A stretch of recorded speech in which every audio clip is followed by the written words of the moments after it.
Yesterday was sort of a rain out day after we got another 3/4 of an inch. I was able to do a few things later in the day, but I decided I needed to do the initial oil change on the X-Mark just after the break-in period there. And I've said this before, but God bless all of the mechanics out there because I am not one. Today, the wind has come up again, but I needed to get some spraying done out on the front yard. I'm trying to get this thing to jump start a little more than it is just because it has been late. We've had so much rain, and then there was a cold spell that got some frost in there, and it set everything back just slightly more than it would be. So now I'm getting back to my normal applications of liquid. So using Equalizer, it's my favorite lawn supply product. If you don't know about Lawn Supply, it is my brand that I started a couple years ago. So check out some of our stuff if you want to get into that. Also, I added some greener today, which is some iron and micronutrient to try to add just a boost more to this right now. And then I also like to add about 1 ounce per gallon of Defender sometimes. When I see that this is just not looking quite up to par, sometimes I add that in there too. So that's what's in the tank here today: Equalizer, greener, and Defender. And I just got this sprayed. I'm gonna go do the plots right now down at the bottom of the hill, and then some more spraying and other fun things to do today. But I'm not sure what I'm all gonna film because the wind. Need to try to get done with all the spraying as fast as I can today because there's also possibility of some more rain tonight.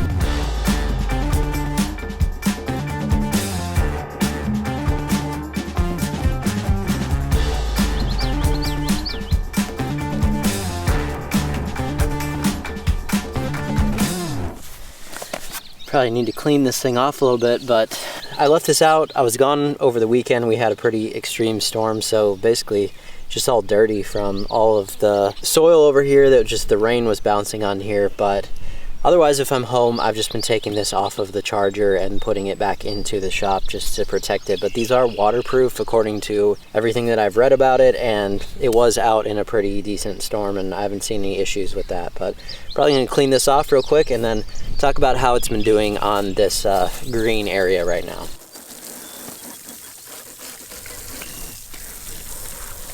Wanted to talk really quickly about a Memorial Day, early Father's Day sale that I do have going on. Going into summer here, I want to get a few deals going for all of you, so check that out. The details will be listed in the description and in the pinned comment as well. So a little update on the robot. It's been working very well for what I have been using it for, and that has mainly been mowing this little green area as far as my golf green. Pretty much every single day is what I have it do, and then it's just removing the smallest amount of grass there and looking really good. One of the things that I didn't really think about was that it does really allow you to keep your grass shorter if that's what you want, and specifically for this, I'm keeping this at about 1 inch, and I was having difficulty doing that with any other mower, except for a reel mower obviously. But if I used my Time Master on here or I used my Milwaukee mower on here, I wasn't quite able to get to that 1 inch cut and have it cut pretty clean just because this isn't completely flat by any means. So having this over here being a little bit more narrow, you can set how much you want the passes to overlap. You can actually keep it a lot lower without scalping too. So that was something that I never really thought about that much at the beginning of what this thing was going to allow me to do. But that's what it's been doing over here, and it's been helping me to keep this at 1 inch just to make it look tighter. Obviously not golf green height by any means, but you know, looking over here at 1 inch on ryegrass, it still looks very nice. And so this thing has been helping me do that every single day. Works great. I also have a few other areas that it's been mowing for me I've set up too. Sometimes I do them myself, and sometimes I just decide today I'd rather just have the robot do that while I do something else. Now the one thing that I have noticed is that you don't really have a whole lot of suction with these mowers. So sometimes you might want to come through if you do have a regular mower and just kind of lift that grass back up. But I've been mowing this, like I said, daily, and yesterday was the first time that I actually put my other zero turn back on it, my smaller zero turn, just to see how much I could lift up the grass. But there was a bunch of debris and stuff in here yesterday, which we'll talk about here in a second too. But I got that all cleaned out, and I used that just to make sure that I wasn't gonna hurt the blades on this thing. Overall, not quite as much suction obviously as a traditional rotary mower, but with those blades on there, you're getting more like a real mower cut too. So it's kind of a pick and choose type of thing as to what you prefer, but I really have been enjoying it so far.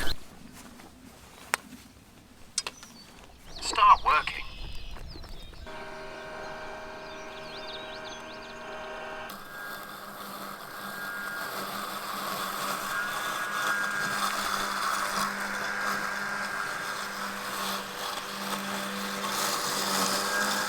Also, if you remember, this was the plot that I overseeded early on in the spring. I just did an aerate and an overseed on it. You can see the results have been definitely worth the effort, and I wouldn't be able to play on this and do what I'm doing right now if I hadn't have done that process. So really happy with those results though too, and you know, just a couple hours of effort can really make a difference depending on the process you're doing. You may have seen that we have had a lot of severe weather here in Iowa, and some horrible tornadoes just a couple days ago. Again, our thoughts are out to those people who have had all that damage and a few people who didn't make it through those storms. As far as what I've been dealing with because of those storms, it's just been rain, rain, rain constantly, and not just, you know, a little bit of showers, but a lot of these storms have caused everything to be flooded, at least for a few hour period. And so here's what things were looking like the other night down here after we had, this was probably about 4 inches of rain in 2 days, I think.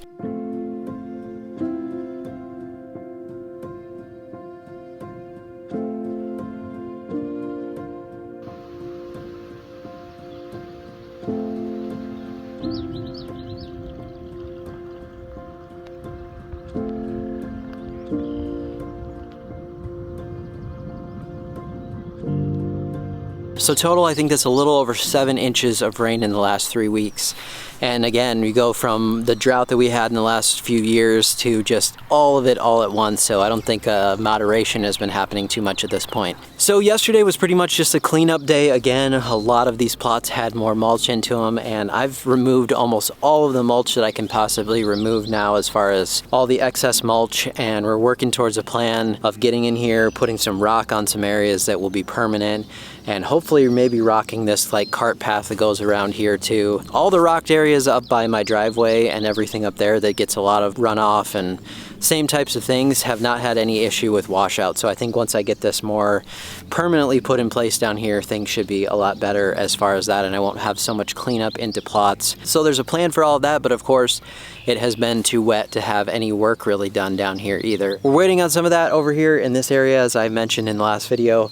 Me changing the direction of the shipping container and then starting to prep for what this green area will eventually look like. Over here on this little ryegrass putting area, I've actually re-sanded this and put down another round of seed, but of course with the storms that we've had, all that is pretty much washed out now 3 different times. So I still have some areas right here, some of this sandy stuff that needs an overseed in there. Overall, the rest of it is definitely starting to thicken up, and I am having some more seed come in, but it's been a lot slower process than I had really hoped it was going to be with the amount of weather that we've been having. So as I was playing a little bit of golf here recently, shooting down into this area, I noticed that a lot of times you will land back into this fescue plot. So I kind of came up with an idea that I'm going to leave that as is, and it's almost like a bunker of sorts because it is so extremely thick back here that it's very, very difficult to hit out of, and it's kind of a penalty, if you will, if you land into this area. Also, the way that we've been playing right now is if you land on any of the mulch or cart path, as it is, then you have to drop into here and shoot out of here. So that's the idea.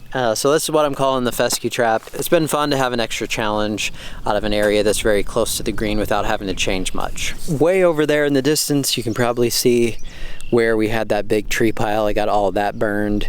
And then this might kind of look like a mess to you at this point, but actually, you can see right down here right now, the wildflowers are starting again, and this whole area, so pretty much everything you see here that's growing up in that light green color, those are all wildflowers. There's definitely some other weeds and grasses mixed in. It's very hard to keep it completely clean. I'm gonna leave this area as it is with just native wildflowers. Then you see up on that little berm hill, we've had so much erosion just because I didn't get anything planted on there. There just wasn't time to get that done. That'll definitely have some regrading work to do, and actually over on this corner over here, I found that there's sort of a side hill spot where water's just coming out of the ground. We'll see about all that. So mowed this yesterday, actually got probably overgrown. You can see some of the clippings on here, but this is the buffalo grass. Definitely started to grow a little earlier than I anticipated because we did not have much for heat yet this year. Rarely done anything to it except just mow it. I think I've had maybe 1 or 2 fertilizer applications on it total, but not much of anything. This is the micro clover plot. So for those of you wondering, I just wanted to show you a look at this last fall if I can find it. I definitely thought that this was pretty much toast just because crazy drought, I didn't water anything, and this year it looks like nothing happened. So other than, I don't feel like it's extremely traffic tolerant, it looks pretty resilient in terms of when I thought it was dead last year, it's been growing back just fine. This is the fescue with the micro clover in it, and again, I haven't really applied too much to this plot, just kind of letting it do its thing, and looks like clover and fescue. Then we get to the fun issues over here, which is just that this is so soaking wet. See where I had to mow yesterday. Out here, just mud pit. You can see back here where my irrigation box is. This is how much water is in the ground and where our water table is right now. I cleaned that out, and you can just watch the water into this corner just run right back into the box. Might just have to run some diversions up through this section, some little berms or something, running the water more off into the wildflower plot. This whole area up here, we're going to be putting in some trees. We're going to be doing what we can through this section. We can't get too close to over here because that's where all of our utilities run through that grassy area, but this whole spot all going to be landscaped with something over time. Not sure how long that's going to take, but that's the plan. Main 6 plots look pretty good, all things considered. I would say right now, as I said, I'm struggling with the water that's through here, and especially on these front ones that are closer to that little landscape area, it's just been completely waterlogged, so very hard to get through there with the mower too. This is another area that's very likely to probably become a rock section through here. If it continues to be a spot where water just settles down into this low spot, which was what it was intended to do, then I may just end up putting some rock through this middle section and not dealing with it anymore, because as you can see, pretty difficult to come in and mow anything through here. So I pretty much just been trimming it with the trimmer as soon as it starts to get tall and just letting it be as is. So the big field area up there is greening up quite a bit more than it was. Still dealing with a lot of those stems, and that first year, as I mentioned, if you didn't see my last video on all these stems and stocky pieces that are going on, there's still a ton of that up there, so I'm dealing with that. It has greened up quite a bit more than it was originally here in the early spring. We're making progress on that. We'll see how the thickness looks and how everything's looking as we get towards the overseeding season, and see what I'm going to do about possibly doing that or maybe not needing to. We'll see. As you can see, we're pretty much in maintenance and planning mode as we get into this and try to figure out what's going to go on midsummer. Hopefully the rain continues, but not all at once, and we don't turn that off and get into very, very dry conditions as the heat arrives. But we'll just see how that all turns out too. So that's an update today, some of the plans that are coming as we get more into the season. Thanks so much for watching. We'll see you next time.